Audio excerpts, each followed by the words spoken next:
So I'm here on the Random Reality Star podcast with America's favorite team on Amazing Race Season 7, Debate Me Otherwise. They were known for being the oldest couple to make it the farthest on the Amazing Race in history. Please welcome from the Amazing Race Season 7, Meredith and Gretchen. Thanks so much for coming on, you guys. Well, we're pleased to be here before all of our fans just tell you the behind the scenes. Before we forget what we did. It's been 16 years, so we're happy that we're not forgotten. Yeah, a bunch of people, when I first started this podcast, they were like, get Meredith and Gretchen if you're doing the Amazing Race. So I'm glad I finally get you. So well, thank you. My first question is always, what made you apply for the race? Obviously, in the beginning, you said that you've watched it. You said that you've watched it all the time at your house, and now that you're actually like doing it, like even on your way to LAX at the beginning. So what made you apply for the race? And maybe just talk me through your entire casting process. Well, we love to travel, and we just loved the show, and we watched it every night. And my daughter would call us, who lived in North Carolina, and we'd discuss the race. And one day she said, "Mom, why don't you and Meredith get on that show?" And I said, "Oh my gosh, Cindy, we'd never make it." And she said, "Why don't you try?" And so before I knew it, she had the application sent to us, which was about 100 pages. And Meredith and I start filling it out, and we thought, we'll never make it. And of course, you had to send it in with a 2-minute video.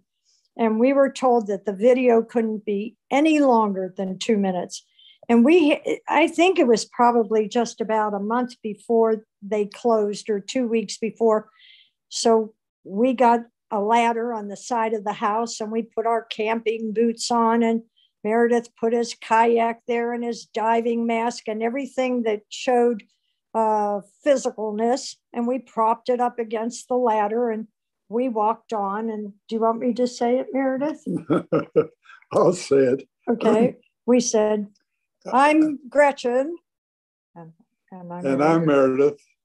And if we look like senior citizens, we are. And we clumped on. We had our backpacks on and everything.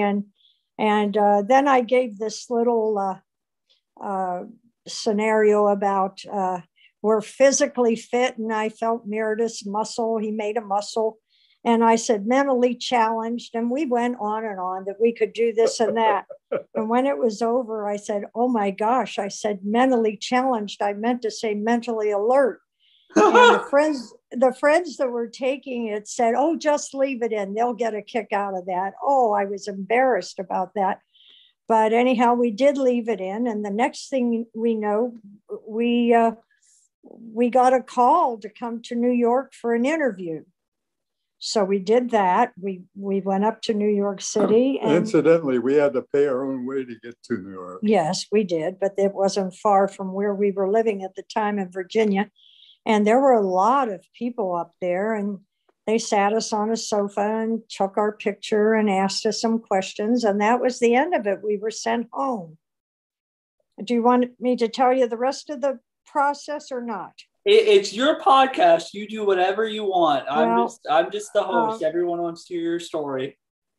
The next thing we did, we were told we made it that far, and we were called out to LA. So they sent us a ticket. We went out to LA, and we were really kept away from all the other contestants out there, weren't we, Meredith? They told us that anyone that looked like they may be a contestant, not to sit with them. Not to sit with them. So we had to sit by ourselves at dinner and everything. They put us up at the Hilton Hotel. And then they took us in vans the windows were all covered, to the CBS studio. Incidentally, I need to say something here. I looked out at the audience, and I saw Boston Rob. No, we weren't there yet, Meredith. Yes, we were. And what's her name? Amber. Amber. And I said, there's the people on the Survivor. I edit this a little bit because that's when we actually made it and we were in the meeting. I'm just talking about our interview where we were sent to CBS and we were put before all the producers and we were up on stage and we kibitzed back and forth and kind of argued a little bit with each other and they laughed and we thought, well, that's how we do it. I mean, we're not mean-spirited, but that's how we act. And we were sent back to our rooms and we were there for a couple of days. And they called us up and said, you made it. They called us up several in floors. 3 days, yeah. And so they whipped us down to LA. First of all, I said, well, what's our punch list? Oh. And they said, what's a punch list? I said, the things that we have to bring with us. And they told me, whatever you think you need. You're on The Amazing Race. So they didn't give us any list of, we didn't know if we were going to be in cold weather or warm weather. But they whipped us down to the doctors at Cedars-Sinai. We got injected for everything that there was, including Japanese encephalitis. We got all these vaccines and gave us a small body didn't know what was going on. There were so many inoculations. And then they gave us all of our passport pictures and visas. And the next day we were on the flight back home and told, we'll let you know. We didn't even have a starting date. We just weren't allowed to tell anyone that we were accepted, of course. And we didn't hear anything for a couple of months, did we, Meredith? And finally they called and said, your ticket is in the mail. You can't bring any phones, any money, any credit cards, nothing like that. And so we had to ask a neighbor. There we are in our clothes with our backpacks going to Baltimore to take the flight out to LA for the beginning of the race. And that was it. Yeah, so that's awesome. So I always ask this. So obviously you're fans of The Amazing Race going in. So what did you expect going into the race and maybe how did that change while running it? How did we what? So what did you expect going into the race and how did that change while running it? Well, first of all, as being as old as the two of us, we didn't think we were going to get very far. So we all agreed if we only get one episode, that would be great. Make it past one episode. We didn't want to get knocked off right away. But honestly, we had no idea it was going to be as tough as it was. I mean, really, because what you see on TV is only probably a tenth of what we do. And so it didn't look all that awfully hard. And we'd see them all together at dinner. And I thought, gee, this is really camaraderie. And we'll get together every night and talk about what we did on the race. Well, that isn't what happens at all. You're completely separated. And the only time you're together socially is when you're on one of those 48-hour breaks, if you're lucky enough to make those.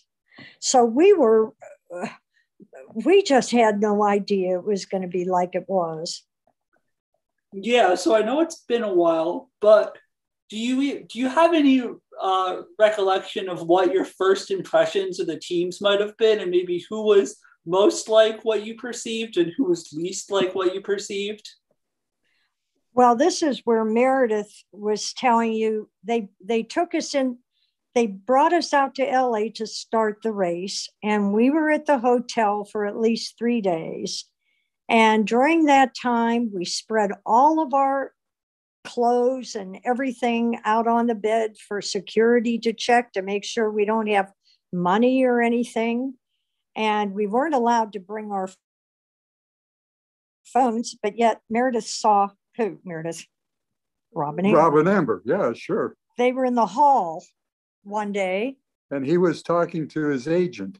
On a cell phone. And we were kind of well, first of all, we were shocked to see them in our class. They had little classes for us about how to dress and being, aware of cultures in different areas. And they were just little classes, how to go through the different things. And the first time we were in these classes, Meredith tapped me on the shoulder and he said, "I think that's Rob and Amber." We had watched The Survivor.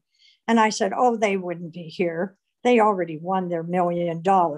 And sure enough, they were. So we were kind of surprised at that. And we really, honestly, didn't get to socialize with any of the other teams while we were there. They kept us separated even at dinner time. And so we had no socialization with any of the other teams until we started the race. So we really had no conceptions of any of them until once we got started. Incidentally, during the race, they told us that there would be a lot of things going on that they would never see because they edited it so much. They said there's more time on the cutting room floor than there is in what you see on television. So, and indeed that was true when we actually watched it ourselves. Yeah, so was there anyone that you directly didn't get involved or didn't get along with? Because Ray and Rob, they didn't seem to be the biggest fans of yours with all their behind the back confessionals of how you don't deserve to be there and they want you to be eliminated. So was there anyone maybe directly that we didn't get to see that you guys didn't get along with? Well, we really didn't have any type of interacting with hardly any of the teams. We met them all there in LA when we were taking off for Llama, and but no one sat together and no one chit-chatted together. Everyone just kind of kept their own privacy until we got to Llama, and then Rob and Amber jumped ahead of everyone and jumped on a private van or something to get somewhere when all the rest of us were waiting for the bus. And no one liked that, but I guess during the race, we got a little bit close to Susan and Patrick. We loaned them some money to help them one time. And then, of course, we loved the boys, Lynn and Alex. We just, toward the middle of the race, I guess we start getting a little bit close with them. And then toward the end, when we made it toward the end, of course, Uchenna and Joyce, we were working with them and they were close to us. But other than that, there were no alliances like they make nowadays. Teams didn't work together. We all worked on our own. Ray and Dina and Rob and Amber were kind of together and they were both snarky about us. But of course, we didn't hear any of that until we actually watched the race. So we didn't know how they felt about us. Yeah, so going into that first leg, what are you thinking when your first task is ziplining over the mountains? Well, I loved it. As we got there, I took a map out of the area that we were going, and I knew some of the sites before we ever got there. That was in Argentina. We got there, and they gave us some mate to drink. Meredith said that was to keep us from getting altitude sickness. And then they put us in cabs. And of course, we're all going, hurry, hurry, like they all do, crazy like. And they take us to this zip line. Well, I had never been on one before. And that to me was one of the most exciting things we did. I just loved it. I wasn't afraid at all. It was a two-way zip line. We went over and then came back on a zip line. No, we went over and then we went to two different areas. And at the end, I just loved it. And of course, I made that crazy comment that this is what the kids call what do they call it? A wedgie or something? I don't know. Yeah, an atomic wedgie. Yeah. I didn't know what I was saying. We were so tired at that time, Connor. We had gotten up at 4 a.m. in LA, got a flight to, I think, New York. We went to New York or Miami. No, we went to New York. And then down to Miami and then down to Lima. And then I don't sleep at all on airplanes. I was a flight attendant, but I mean, I never slept. Meredith sleeps beautifully. And I mean, you're just wiped out when you get off the plane, and then you're charging into action. So you just work on adrenaline all the time. Yeah, so after that, one of my viewers wants to know, were you llama herders before retiring? Because how fun was that detour? Because you guys killed that. Well, that was all due to Meredith's expertise in reading a book. He'll tell you that. Well, I read a book about guns, germs, and steel. And in that book, it talked about the bands around the earth and which ones ate hot food and which ones did not, and so forth. And one of the things that I learned was that a llama was a herd animal. It was not really as domesticated as some, but they followed the herd no matter what.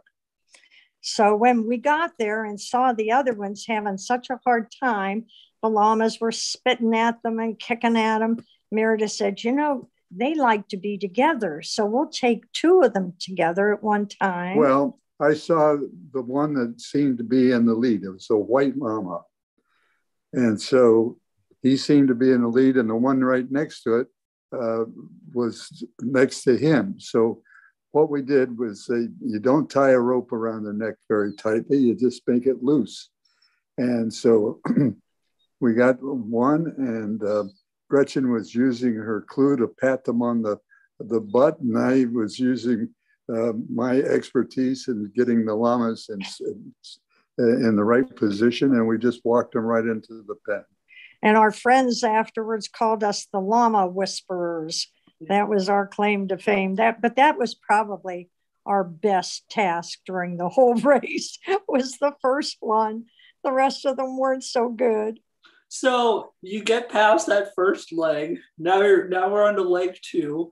So there wasn't much going on in leg 2, but the only questions that I have is, what did they think when you were shoe shining? And then what did they think when you were screaming like Chichololo in the store when you're trying to get fish? Like, did the people like in I'm having a blank, I forget where you were, but did they think like you were nuts, or what did they think when you were doing those 2 tasks?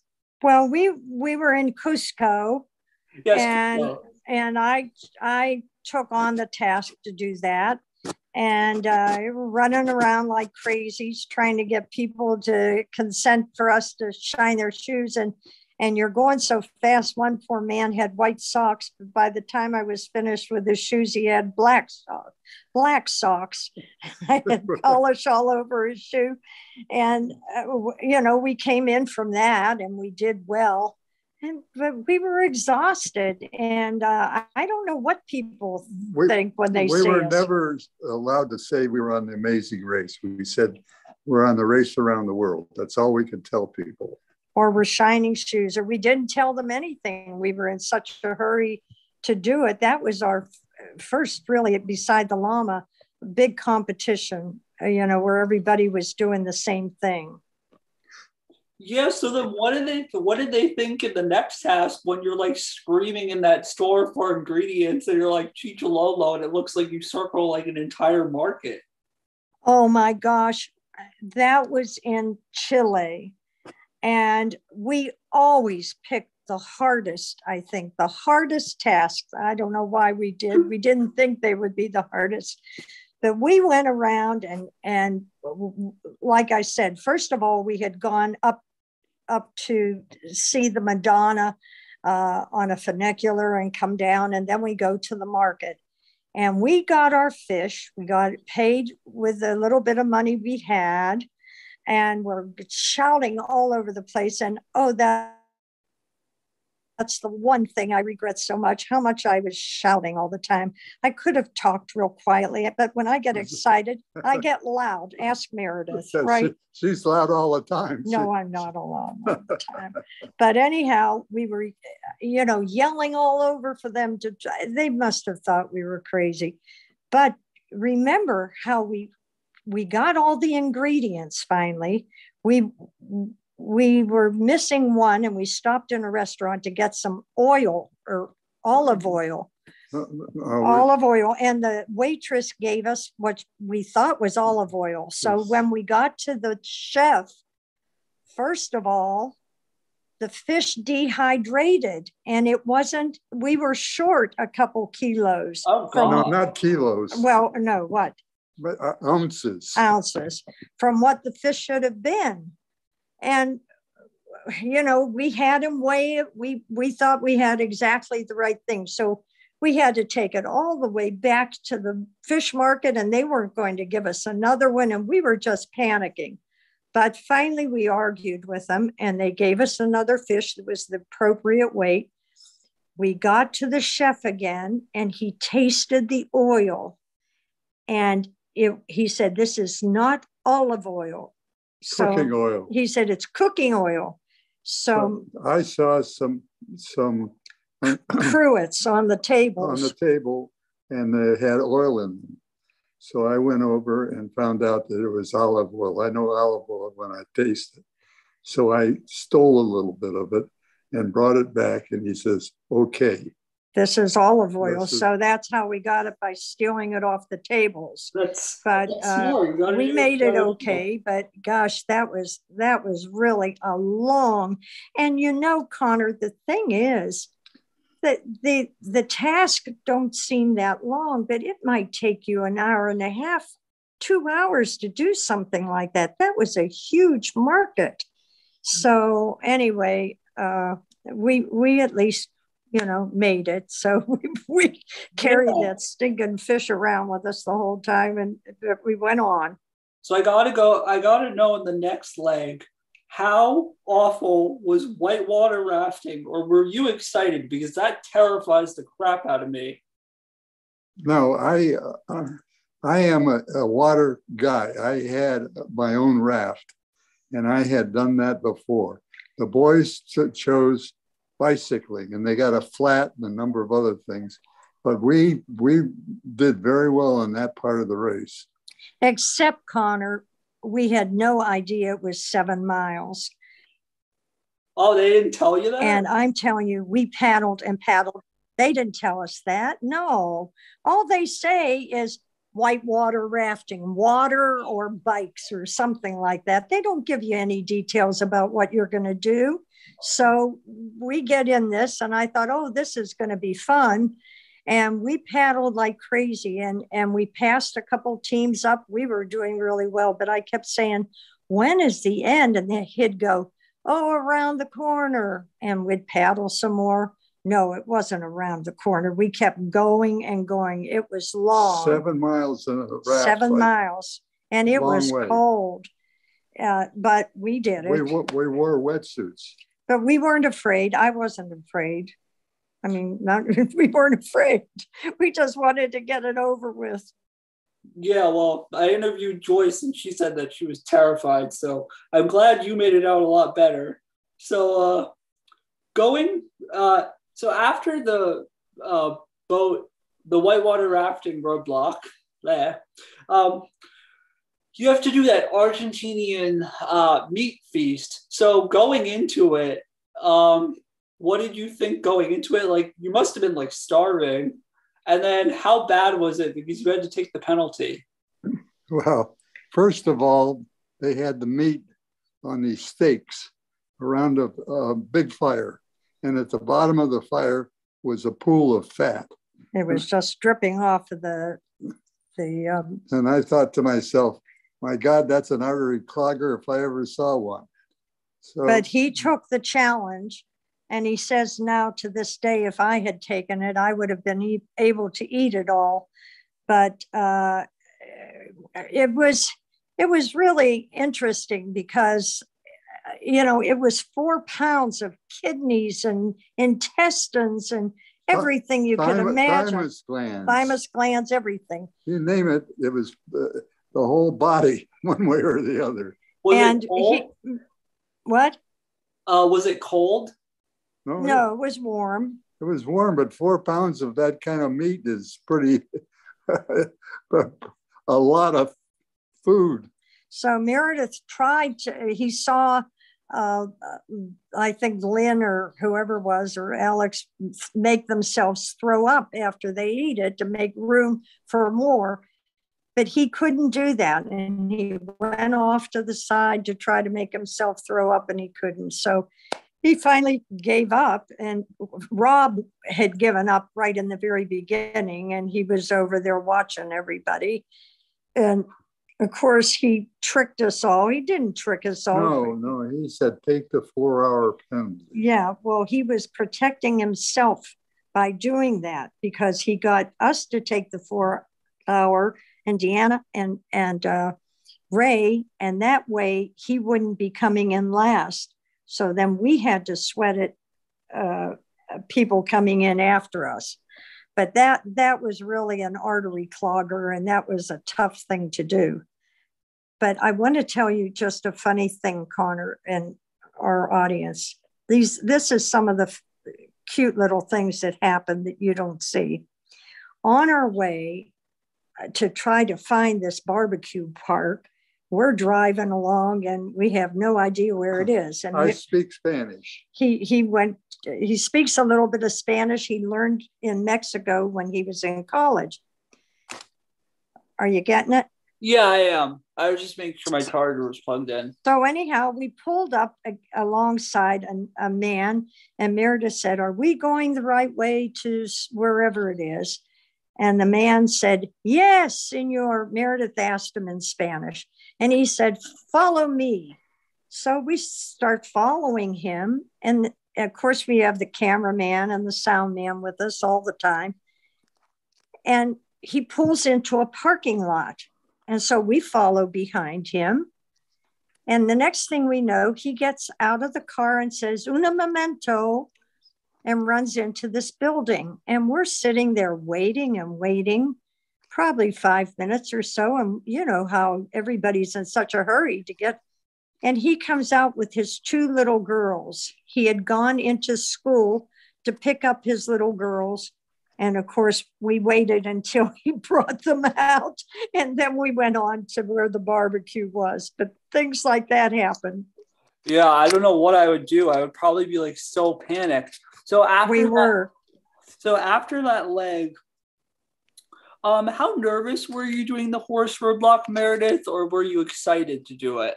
Do the horse ride? Yeah, the horse ride, because that horses can be a little rough. I did very well on that. Yeah. I had watched movies of people doing barrel rides and how you have to lead with your legs. And if you're going to turn right, you push right with your right leg and so forth. And so I just took right off and got to the place where I was supposed to be.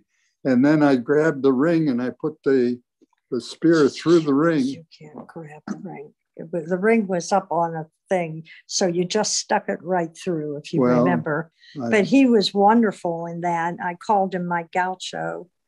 And we were like 34 seconds or something 36 like that. seconds we did it in. So it was wonderful. He just whipped right through it. I think he did it on the first try, didn't you? Yeah, that was one of our better ones. For gaucho. Yeah, so after that, you have to fly. We go to your next destination, and you have to find a shipwrecked boat. You have to find a boat that's shipwrecked, and it's kind of and it's like you have a picture and you have to find a boat. So how nervous were you when you had to ride that it looked like an inflatable raft with an engine. It was. Were you nervous that was going to collapse? Because looking at it, it gave me anxiety. Like, I'm like, this is going to collapse. Well, I thought that it would be fairly easy because I've been on the water all my life and I've had a raft of my own. But the thing of it was that we had somebody that misled us. Well, that raft was a disaster to begin with. They kept conking out and conking out, and the men didn't understand us. And when we tried to make them go right, they would go left. It was just so frustrating. And then Ray and Dina came by, and they motioned for us to go a certain direction, and dumb and as we went that way, and they were throwing us off. They sent us the wrong way. So we had to come back and do the whole thing over again. And we finally did find it, finally. And I thought we were going to be off the race right there. When we came in, I knew we were almost the last ones. We saw backpack. 2 backpacks there, Patrick and Susan's. And we said, oh, they're still out in the water. So we knew we weren't the last ones yet. But that was a disaster for us, because on the way to Mendoza, before all of this in Argentina, we had filled up our gas tank. We didn't know how long we were going to have to use that car, but we just filled it up and used most of our money putting gas in it when we saw a gas station.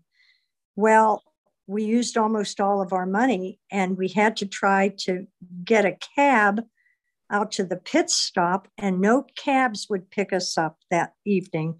We stood there for at least a half an hour or 40 minutes, and it was starting to get dark, and no one would take us to the pit stop because it was so far. But finally, this nice old gentleman picked us up.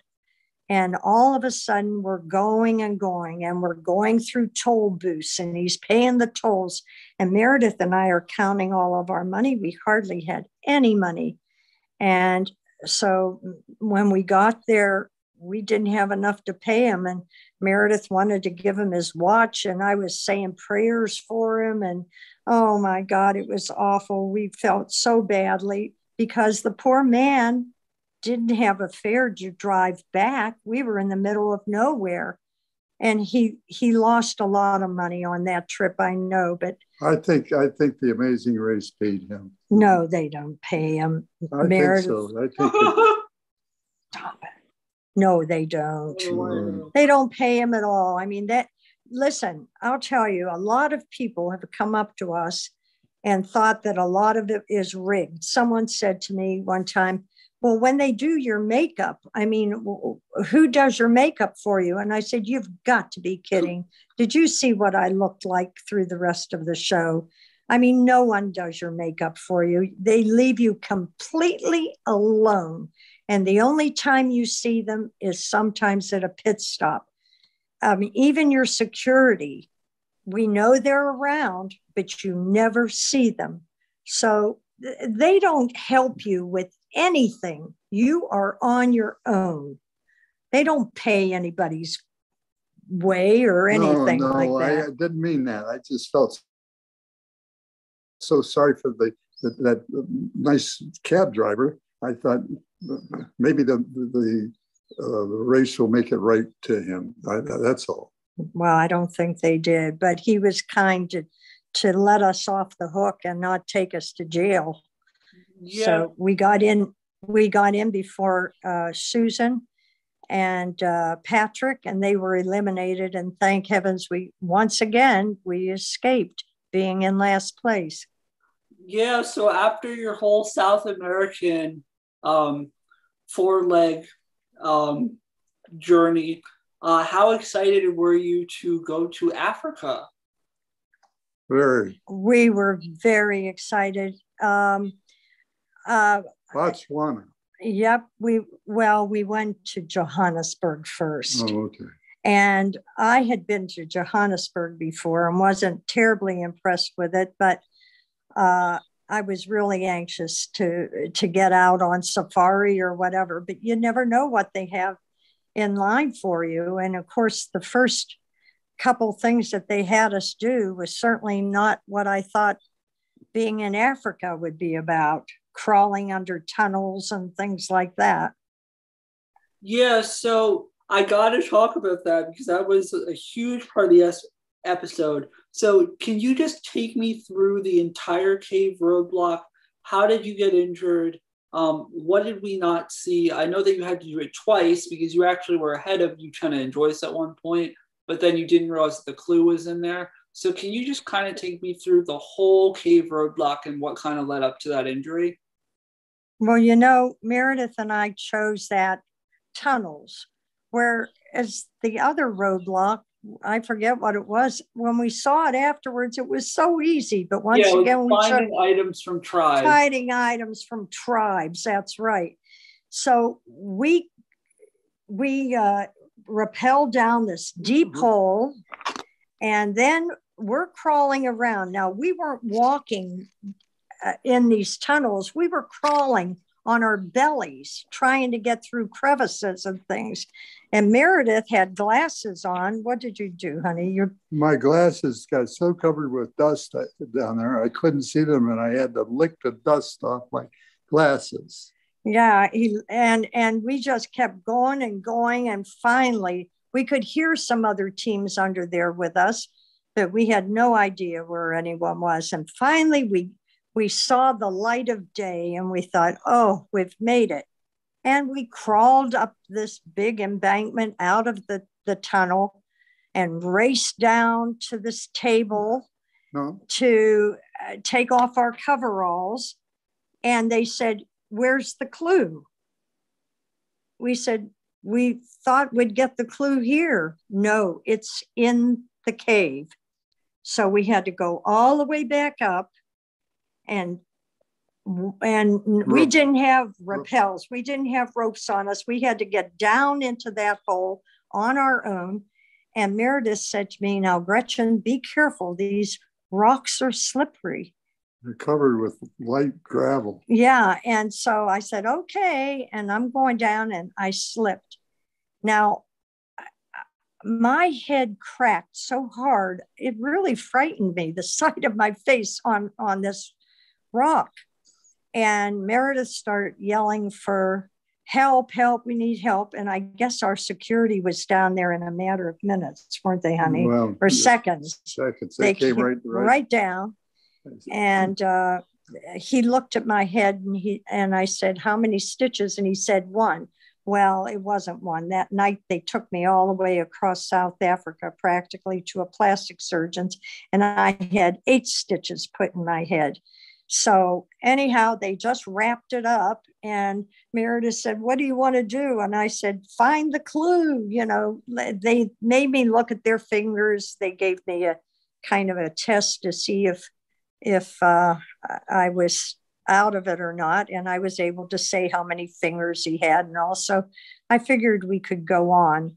And they wrapped my head up, and Meredith kept shining the light around, and he found the clue way up in on the top of the cave. The top of the cave. And so he got that, and we worked our way out of it, and went down and gave them the clue, and my clothes were all bloody and everything, but we went on. Tell them about the photographer. Oh yeah, I on the way to the market, we had to go from there to the Soweto market. And I was just all bloody looking. I mean, I was a mess. And so I said to our cameraman, I said, do you mind stopping in a restroom? I can change my t-shirt at least, so I don't frighten everybody. As it was, I looked terrible with my head all wrapped up. And so I went into the restroom, and the next thing I know, there was the cameraman coming in with the camera. And I said, you just get out of here. I mean, enough's enough. So they let me get dressed, and off they went. You're not supposed to be more than 20 feet away from the sound man and the cameraman at any time. That's what they told us. Yeah, but I mean, that's an exception, right? Yeah, so we went to the market, something. And if I wasn't a scene, number one, I mean, the Soweto market is huge, and I was probably not only the only white person running around in there, but my head all bandaged up. I mean, I was a mess.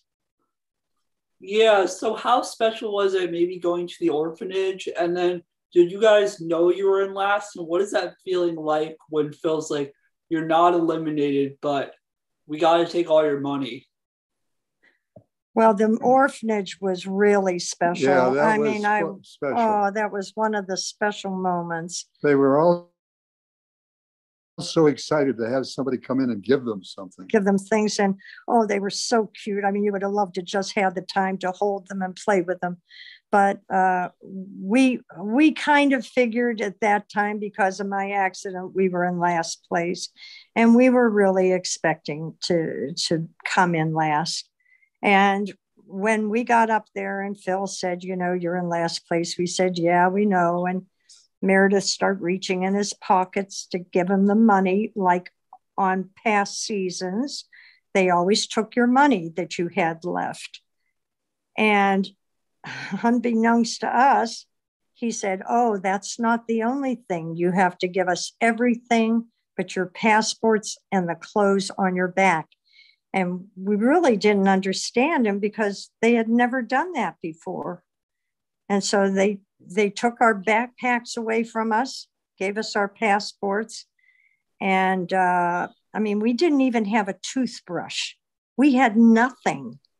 And fortunately, Joyce and Uchenna had come in right before us, and they were down at the foot of the hill and were having something to eat. At the end of that was the only time we ever ate. At the end of every pit stop, they had some kind of food for us.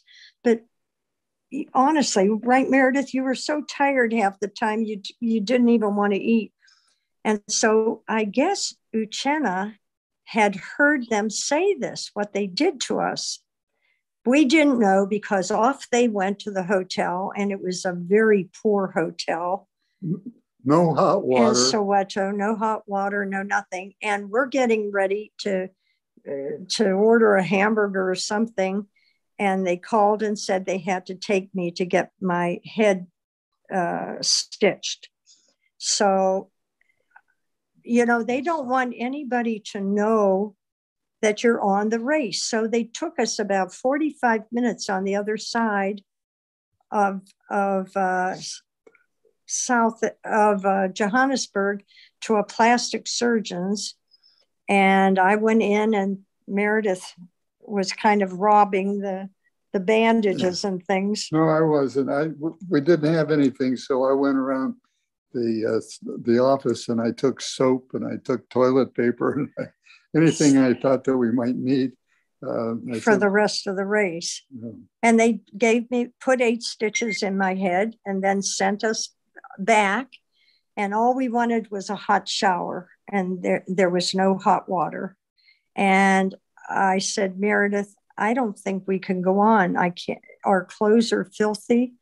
And I said, I just don't know if we can keep going on. And he was encouraging me, because we couldn't even take a shower. My head was all bloody, and there was a knock at the door. And God bless him, Uchenna and Kelly came in, and they brought us some clothes. Of course, Uchenna brought a pair of underwear that I wore probably for the rest of the race, most of the race. And Kelly gave me a T-shirt. So we had at least one change of clothes. But do you want to tell him that funny story, or do you just not? I'll tell him. I mean, you can edit it out. I love the behind the scenes stuff. This isn't a family show, so okay. You can say whatever you want. Uchenna, who's a big guy. Big strapping guy. Strapping guy. He was probably 200 and some odd pounds and so on.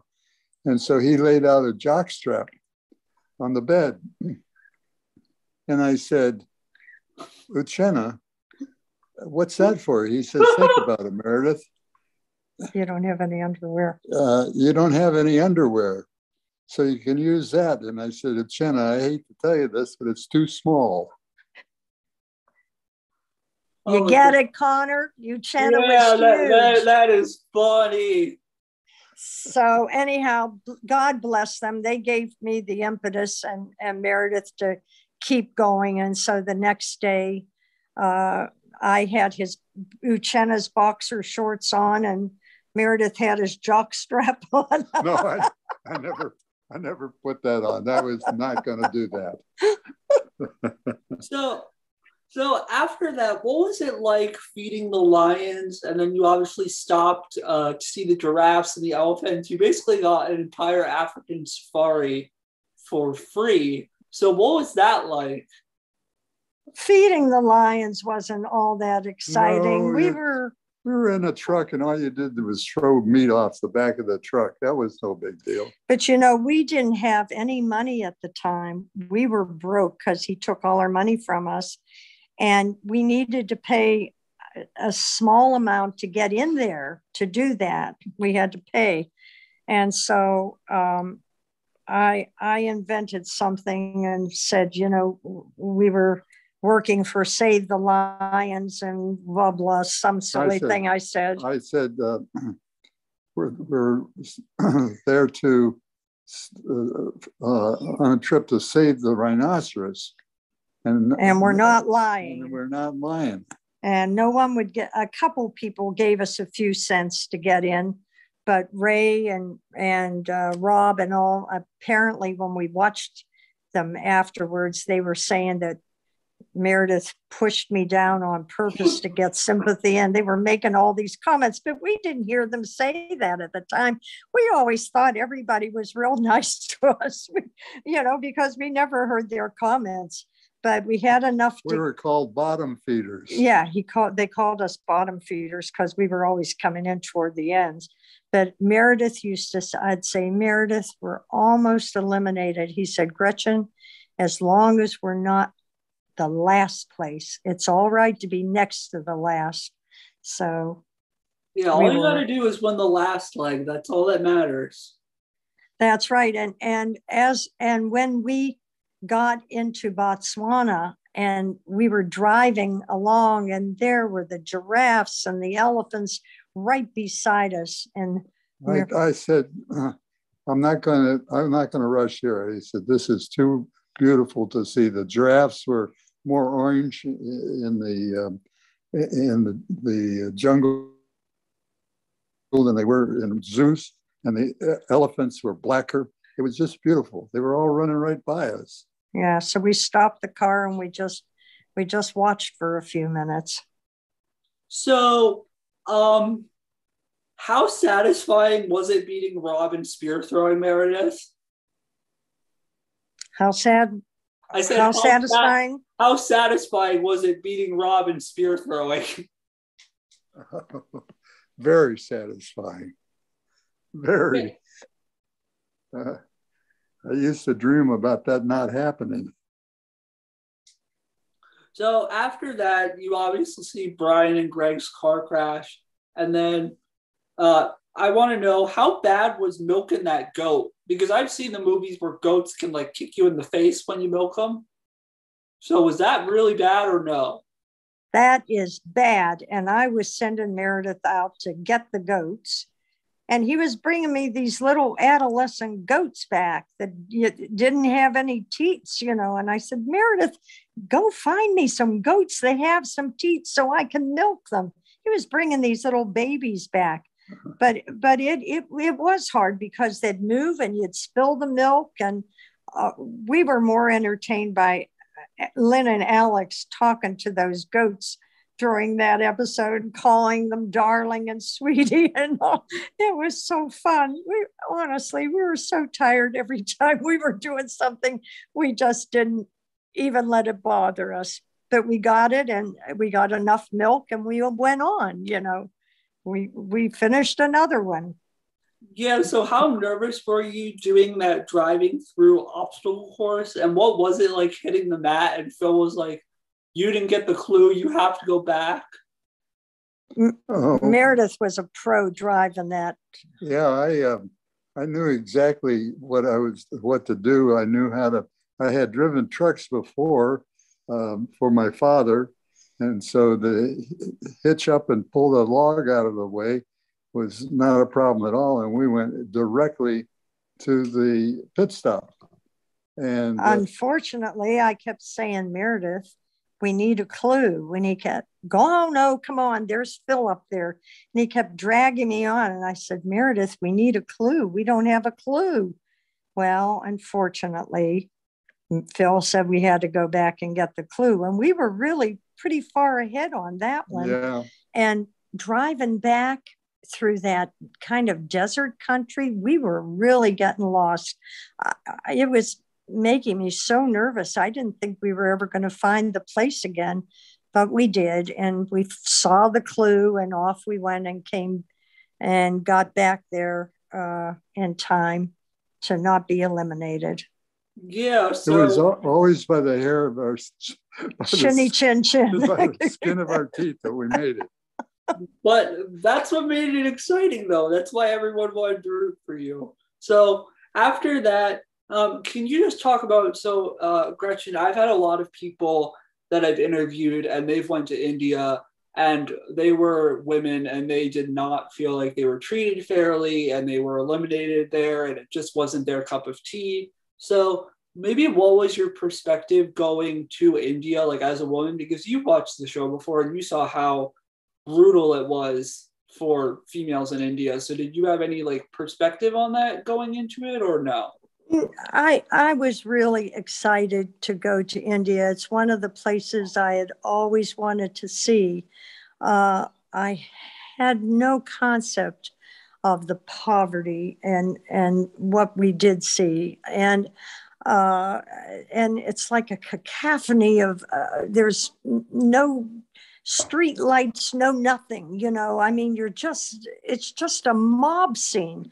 But as far as treating me differently, I thought, we thought everyone was fine. I never thought about Gretchen being at a disadvantage throughout. No, and especially there, it was all right. When our first chore was those tin boxes. And what's interesting to know behind the scenes is that we were riding in one little horse-led rickshaw or bicycle rickshaw, I can't remember at the time, and our camera and sound men were in another one following us. And there was so much traffic and so much going on that all of a sudden we realized they weren't behind us. This is when we were going to where the tin boxes were. Lucknow. I think this was Lucknow. We called it out of Lucknow because we didn't have very much luck there. So we pulled aside, and for about 15 minutes, we just sat there waiting for our cameraman and our sound man to catch up to us. And when they did, we went on. And by that time, everybody had been there and gotten the clues. They were in the first compartments. There were at least 4 or 5 rooms of those metal boxes, which you didn't see on when you watched it on TV. They were just all sizes. And by the time I got there, all the clues were gone except for one. And I was in there for hours. I would pull the box out and push it back in. And finally, I thought, this is crazy. I'm looking in the same boxes. And so she came out to see me. She says, Meredith, I just can't find it. I said, go back in there and keep trying. And he gave me a hug and I went in another 15 minutes. I finally found it in another room. So that's why we were behind. But then we were heading up to this station, wherever it was. And of course, everybody thinks you're movie stars when you're in India and you have a cameraman with you because it's like Bollywood, the Indian people love movies. So we just had throngs of people following us. And we finally got to where we were to be. And there were just hundreds of people on all sides cheering for us and applauding us. I said to Meredith, they must think we won the race or something. We couldn't figure that out. And it made us feel so good. But we still to this day don't understand why they were all cheering for us, because we were the last one there. But anyhow, India was a real experience. I'll tell you one thing that you see. The women out in the fields wear the most colorful garments. They're out there seeding working the crops. Working the crops and doing the work in the fields, but they always are in colorful. Gorgeous. Because we were on a 20-hour train ride from Lucknow to what was the next place? I forget. It was here, I can pull it up. So Jodhpur. Yeah. Jodhpur. And so we were on this train. We had nothing to eat. Now we had our own cabins, each one of us, but we were all together on the same car. And all the production was up in the front of the train. We didn't mix with them at all, but they brought box lunches on for all of them. And we had nothing. So they dumped all their trash and their box lunches behind our cars.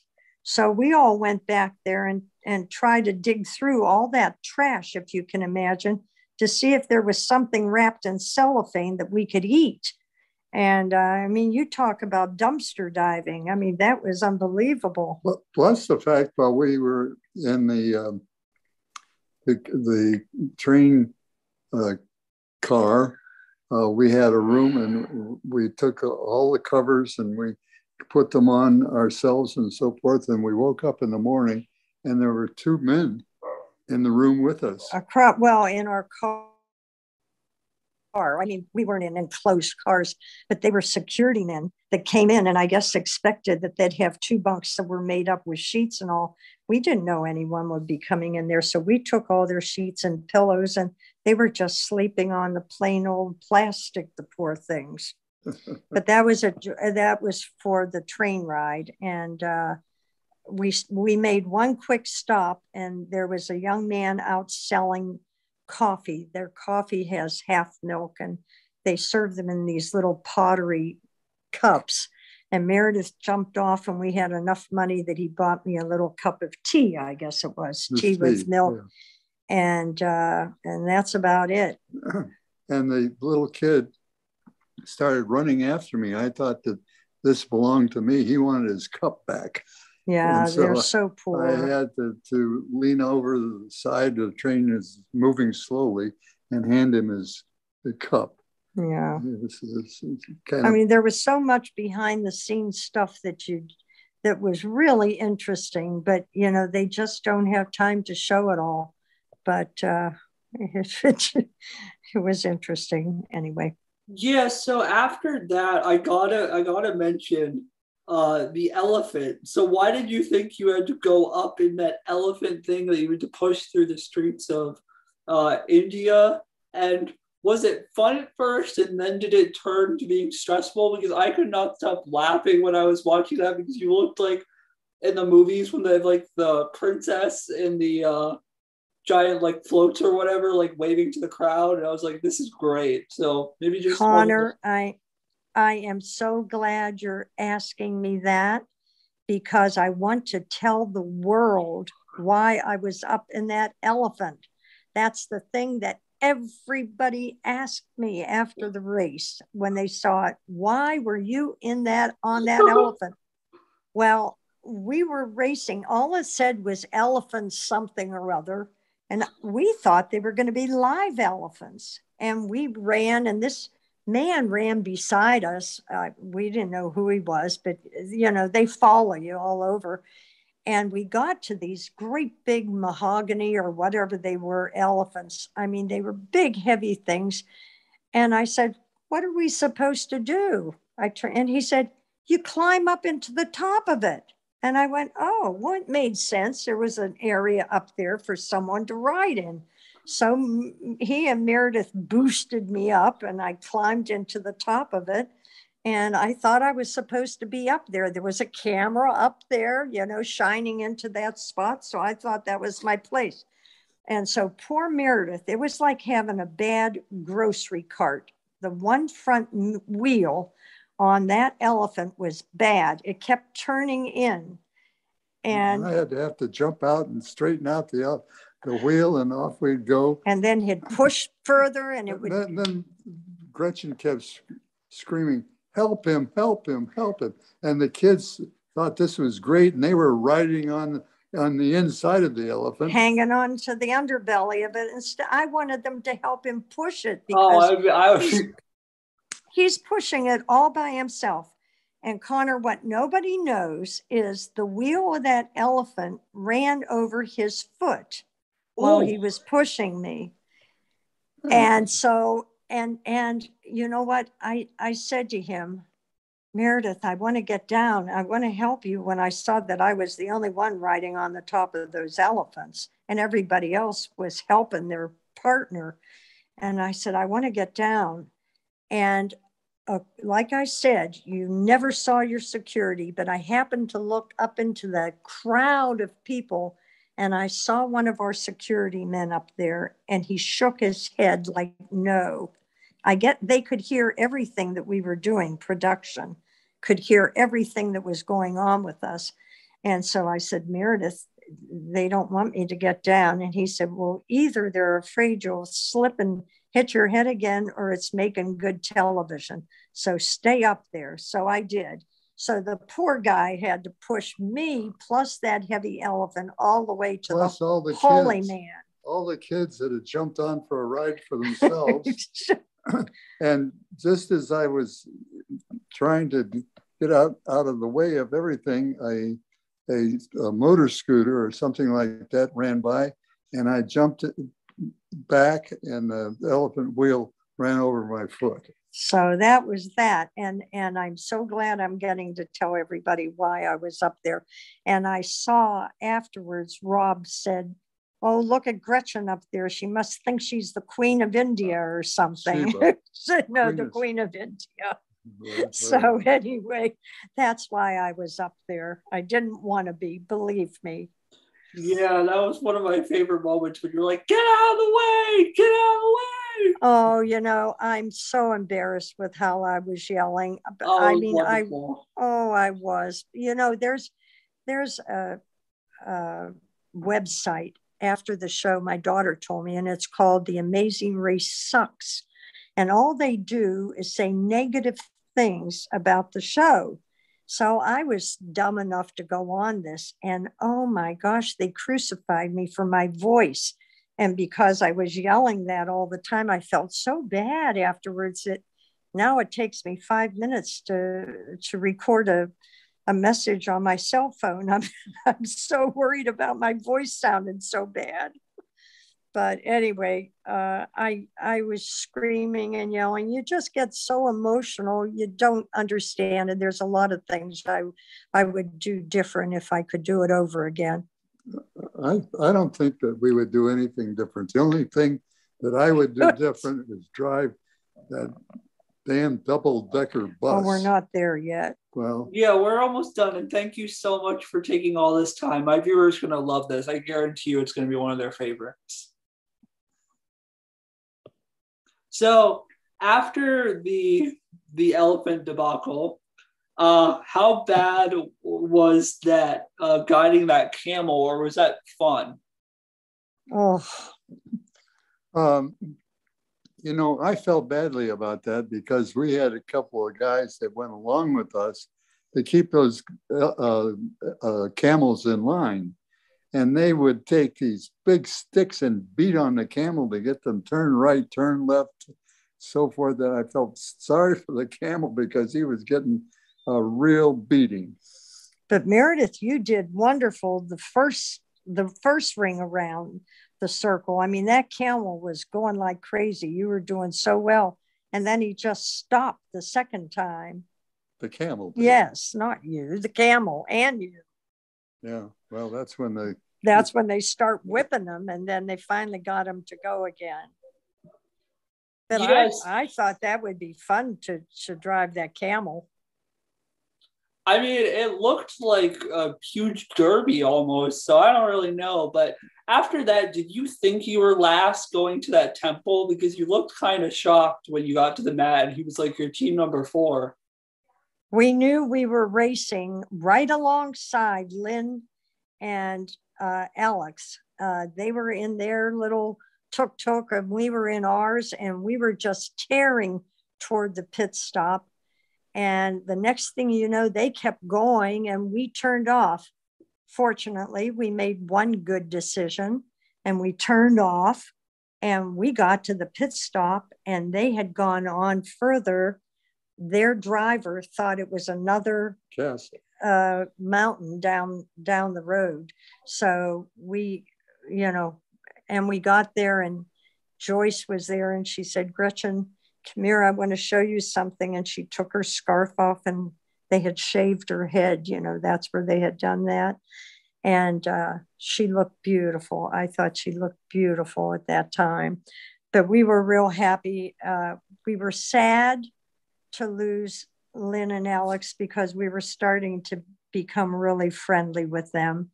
And they were really fun people. They were. And they couldn't stand Rob and Amber. And I'm telling you, everything they did was against Robin. I mean, they were really obsessed with them. We weren't. But when they got knocked off, they walked over and handed me what money that they had.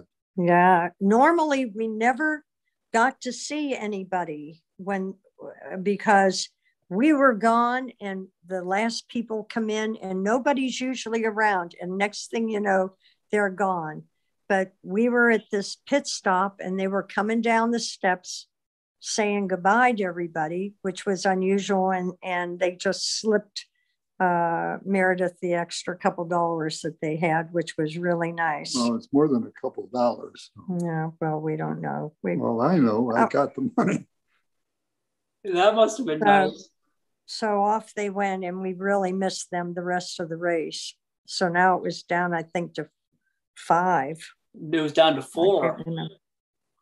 What? Yeah, it was down to 4. So we're almost done. So we only got 2 more left. Oh, down to 4 then. Yes. Okay, yeah. Down to 4. That's right.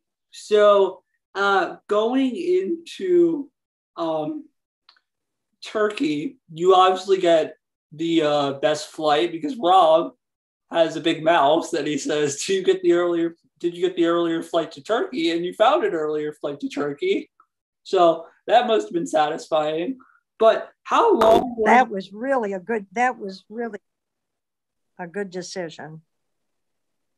Yeah. How long were you in that tower though when you got to Turkey? Because they had an entire montage of you trying to find this clue, and you had to go up the elevator. How long was that?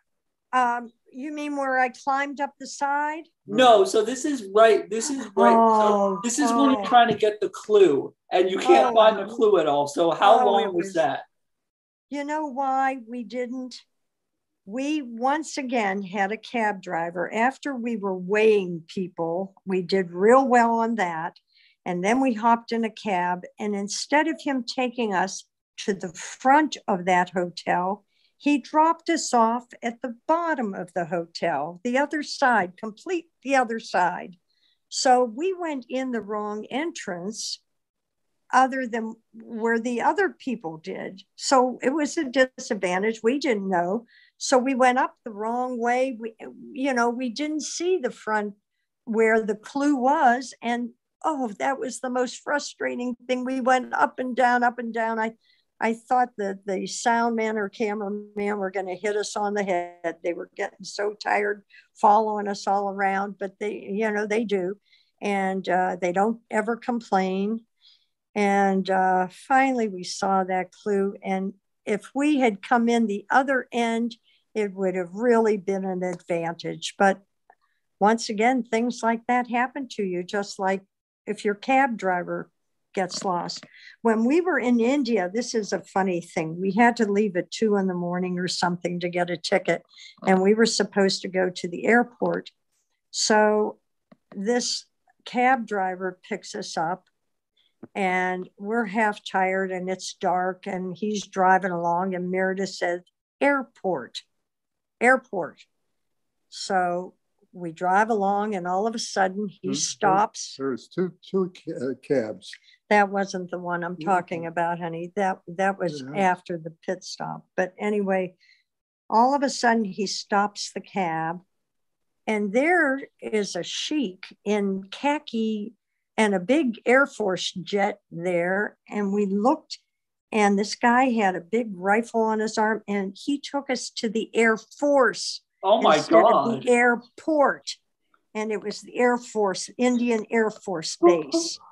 So that's what happens to you. You know, you have no control of where the cabs are going to take you or whatever. So we said, no, the airport, you know, and we pretended like we were flying. And then he took us to the airport, but we ended up at the Air Force. That's nuts. They might have arrested you. They could have, yes. I mean, who knows? Yeah, that happened once in the Australian version, but that would have been a first for the US version. So how was storming that tower fun? Did you feel like really like amazing, like really cool? Like, look at me, I feel like I'm in a movie, or was it really hard? You mean when I climbed up the side of the castle? Yeah, when you climbed up the side of the castle, you crushed it. Connor, that was the hardest thing I did. This was a rope ladder. You had no control of that. And people say, well, why didn't Meredith do it? Well, you know that you each have to do so many roadblocks of the things. You have to divide them. In the beginning, when they did Amazing Race, there would be women teams. And because the man on another team would do all of the challenges, the women couldn't compete. So when they got to ours, they decided that you had to, I believe it was ours, maybe before ours. It was one season before. It was before each person had to do so many challenges. So Meredith, he had done enough and it was my turn to do it. Well, I didn't think it was going to be that hard, but I'll tell you, you climb up a rope ladder, you have no control. You have no control at all. At her age, it was something special. And I'm telling you, it was probably the hardest thing that I ever did, but I did get to the top and found the clue and then rappelled down. I had never really rappelled anywhere. And we came in second place. We had never been second place before. Connor, let me tell you this. This is how things can happen badly.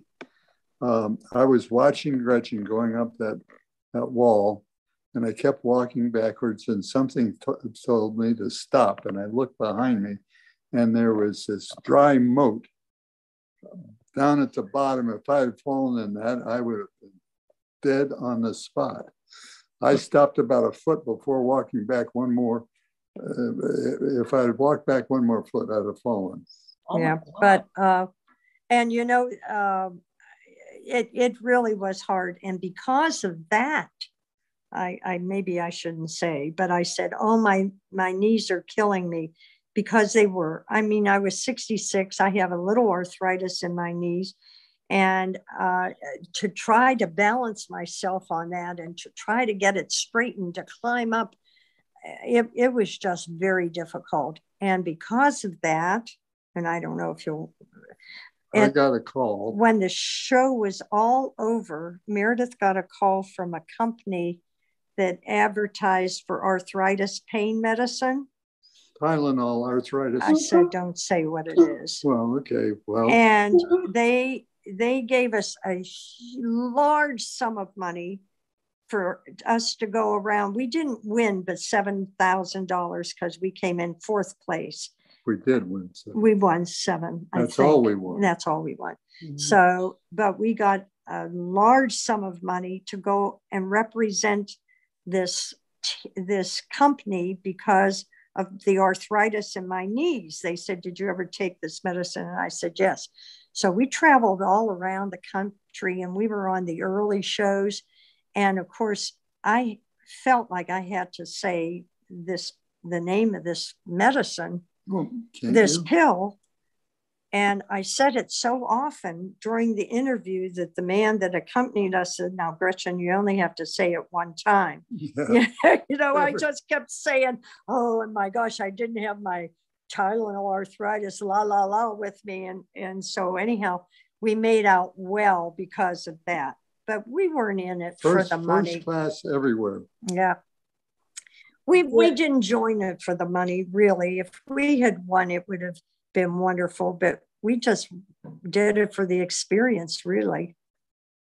Yeah, so after that, you go to London, and you said that you were a flight attendant. So why didn't you check other flights to London? Like, did you know about that connecting one?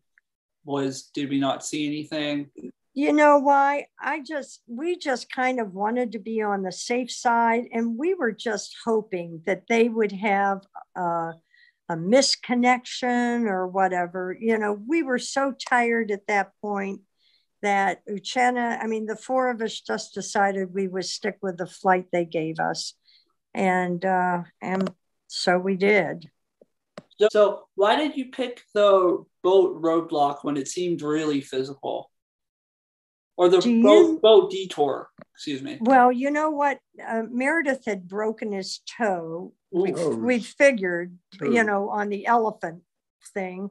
And he was afraid to report it to them for fear maybe they'd put us off the race. So he just tied his tennis shoe real tight to keep it in place. And when we saw that it said boats, we thought we would be sitting in a boat and rowing someplace. It doesn't tell you you're going to be picking up all these boats and stacking them. They don't tell you that much. So you pick what you think is going to be your best thing for what you're doing. And we said, gee, we'll be able to sit in a rowboat and do whatever they want us to do. Well, when we saw that we had to run up and down like the length of this football field, getting these, what were they made of? Fiberglass, heavy boats. Wood. They were fiberglass, and they were just wooden. They were just as heavy as could be. And load them on and pull them down and stack them. I mean, we knew right away we did the wrong thing, but we were stuck. The wrong challenge. Wrong challenge, yeah. Yes. So we did it, and we got in the cab. Now, this is the story about the bus I'm going to tell you. That was my next question, so I want to hear it. All right. We flew from Turkey, and we got to London. We rode the London Eye. We did all these things, never going to the bathroom. Never. All right. Never. There was never a place for us to go. We jump in a cab to take us out to this place where they're riding double-decker buses. We didn't know what we were going to do driving. But we got in the cab, and we got in a traffic jam, and we said, okay, we're almost finished with the race. If we get knocked off because we're in this traffic, so be it. Meredith said, the first thing I want to do when I get to that where we're supposed to go, I have to go to the bathroom. He had to pee. I'm sorry I have to say it, but he did. And I mean, he's a 69-year-old man, right? So it's important. Right. Yeah. So we're in traffic for an hour. We finally get to there, and he's heading to go into this building to go to the bathroom, and someone yells, hey, Joyce, there's still 2 teams out there. You still have a chance. And instead of going to the bathroom, he ran out, dashed, got on that bus, and you became so impatient, had to go so bad. Well, I thought I had a chance to do it because my father was in the truck business. And so I had driven a lot of trucks, but never a truck on the wrong side and with the gears that this truck had. And I was so frustrated. The bus. The Bus. Double-decker bus.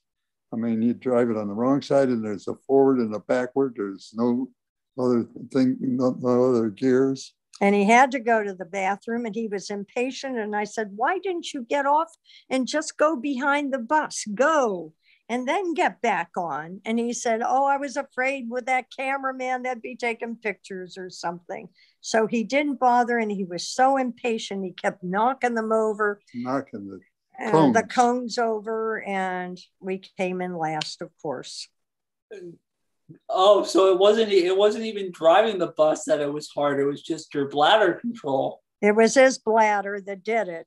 That's very unfortunate and eye-opening. So my last we hate to make dumb excuses, Connor, but that was the truth.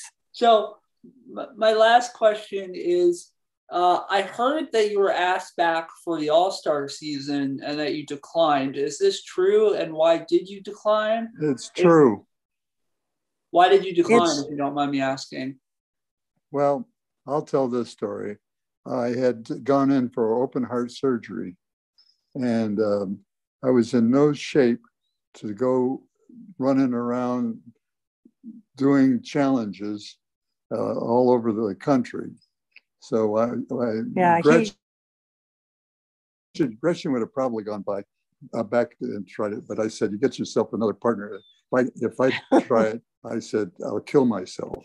Well, Meredith was born with a defective valve in his aorta, but he went through his whole life, being a champion swimmer and a triathlon man. And he was in excellent, excellent condition.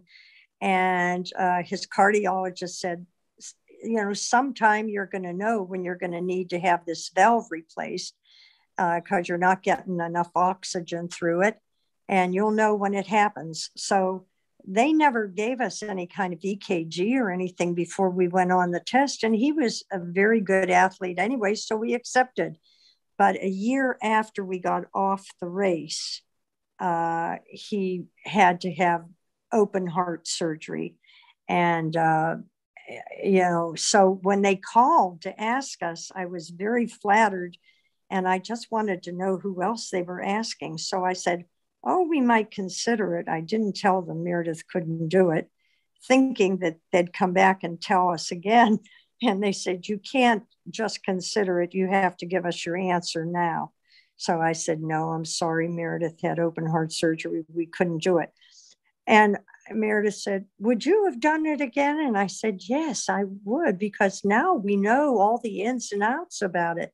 We didn't know before. And he said, and so does everybody else that ran the race, but he said, you forget how hard it was for us, Gretchen.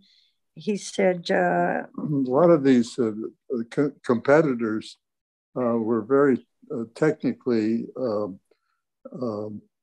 informed. They would stop at these Wi-Fi restaurants and so forth and use cell phones so that they had borrowed. We didn't know how to do any of that. We didn't know about cell phone things, and they'd borrow cell phones and call travel agents and get on another flight. We didn't know how to do any of that. And so they were really technically savvy. Plus they were 30 years younger than us. And it was a disadvantage, but we didn't care. I mean, lots of times it was just good luck when you did something and won.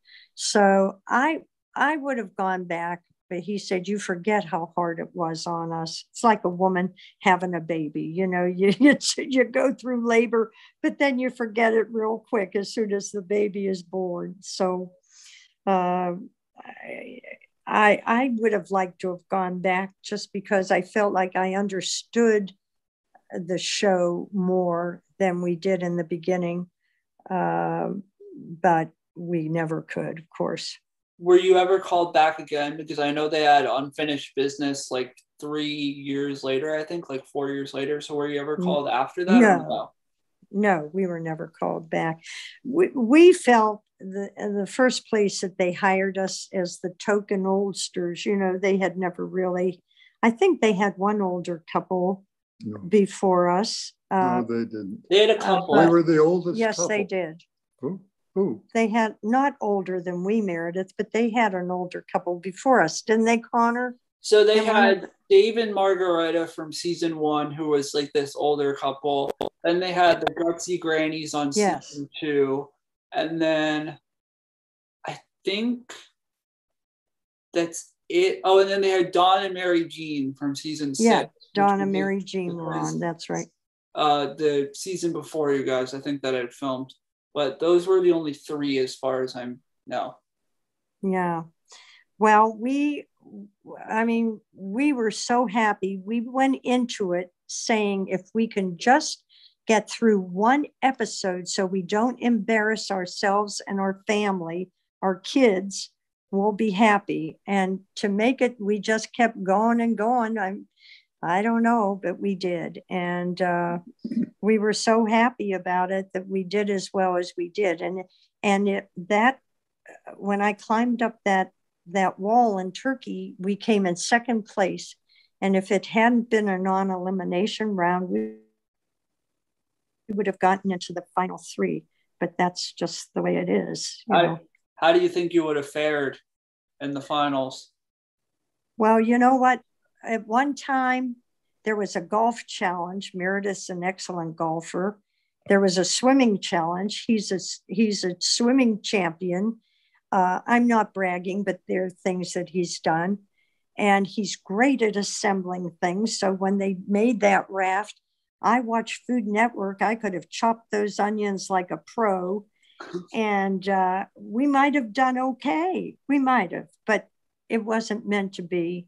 And we were so happy that Joyce and Uchenna made it. I mean, we just loved them. They were the nicest couple. Yeah, well, I had Joyce on probably about 4 months ago for 3 hours, and she had nothing but good things to say about you. She loves both of you. So it just amazes us, if you don't mind my saying so. I dare say I wouldn't recognize anybody that I've seen in past seasons just walking on the street. But people run up to us. I mean, for some reason, we're recognizable. And we get after the show, we just got hundreds and hundreds of cards and letters from people saying that we were, they loved how we kept going. And would you write to my daughter who's having heart surgery and tell her not to give up and all? I mean, it was such a wonderful, wonderful thing. Connor, in the end of it. Last year, we went to Disney World, and we were walking through Disney World, and a couple of girls came running up to us, and they said, "You're Gretchen and Meredith Smith, aren't you?" And we said, "Yes. We saw you on The Amazing Race." Now, that is something. It's been 16 years. I said, "You must have been 10 years old when you watched this." And they said, "You were our favorite team." Now, I mean, that just blew me over. So I want to thank all of your wonderful fans, our wonderful fans that are listening to this podcast. I hope I didn't talk too much because I always do. And I just thank them. We just have received such a wonderful reception, and it was probably the most exciting thing that we've ever done in our marriage, hasn't it been, hon? Yes. We just have loved The Amazing Race, and we can't wait till it's on again. But now we know how hard it is, and everybody has come up to us and said, "Oh, we want to get on The Amazing Race. What do we do? Give us some hints." And we were told there were 50,000 applicants when we interviewed. And all I can say is do something quirky on your video, because that's probably what got us in. My oldest son said, "Dad, you have to have something quirky going on between you and Gretchen in order to get there." And I said, "You don't think Gretchen is quirky enough?" He laughed, but what was quirky was a mistake. I really didn't mean to say mentally challenged at all, but I guess that's what they thought was funny. So it got us across, and it was probably the most wonderful experience we've had. I mean, it really was. And let me tell you something, that production, they do not miss a thing. They have everything down to a T.